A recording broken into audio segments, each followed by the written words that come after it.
हिंदू मुस्लिम। यार भगवान ने तो धर्म बनाया ही क्यों है?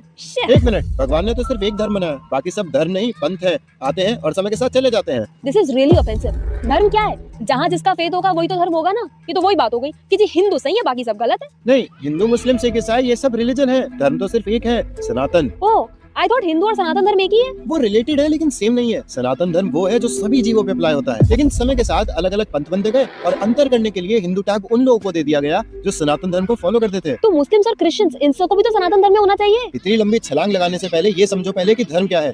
जब भी किसी वस्तु का गठन होता है तभी उसी समय उसका स्वभाव भी बनता है, और वो जो स्वभाव होता है वही उसका धर्म होता है। क्या? उदाहरण से समझो, जैसे जल, जब जल बना तो उसी समय उसका स्वभाव भी आया। उसका स्वभाव क्या है? बहना। हाँ, या कह लो तरलता। लेकिन अगर पानी को गैस पे रख दोगे तो वो उड़ जाएगा, तब कहाँ गया उसका धर्म? करेक्ट। तो अगर किसी भी घटनावश या किसी अन्य वस्तु के संपर्क में आने से जब उस वस्तु में विकार आ जाता है तो जो उसका विकृत यानी कि जो अननेचुरल स्वभाव होता है उसे कहते हैं नैमित्तिक धर्म या निसर्ग।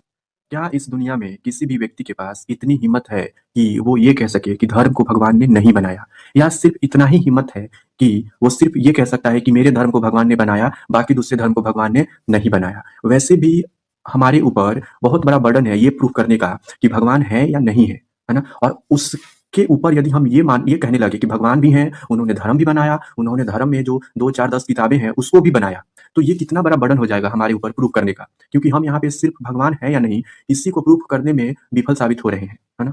और दूसरी बात, इन व्यक्ति का कहना है कि जो भी व्यक्ति अपना ग्रुप छोड़ करके दूसरे ग्रुप में चला जाता है तो वो उस ग्रुप के अनुसार हो जाता है, उसका नेचर उस ग्रुप के अनुसार हो जाता है, उसका रहन-सहन, उसका रवैया उसके अनुसार हो जाता है। बिल्कुल वैसे ही जब कोई भी तत्व को हम दूसरे तत्व में रिएक्शन करवाते हैं तो वो अपना मूल नेचर छोड़ करके अलग नेचर धारण कर लेता है। तो मैं ये जानना चाहता हूँ कि इस दुनिया में जो भी तत्व हैं या नहीं, मतलब उनको हम रिएक्शन करवाते हैं, उनका जो भी करवाते हैं, वो ऑलरेडी इस दुनिया में पाए जाते हैं। बेशक वो अलग फॉर्म में पहले थे, शायद अब वो अलग फॉर्म में हो जाएँगे रिएक्शन के बाद, लेकिन कहीं न कहीं उनका मूल तत्व इस दुनिया में एक्जिस्ट करता है। तो बिल्कुल वैसे ही यदि सिर्फ एक ही ग्रुप था, एक ही रिलीजन था, एक ही धर्म था, तो बाकी ग्रुप कैसे आए जिसकी वजह से ये संभावना बनी कि उस एक धर्म से व्यक्ति निकल करके दूसरे ग्रुप में चला गया और उसका रहन-सहन, उसका रवैया उस ग्रुप के अनुसार या उस पंथ के अनुसार हो गया।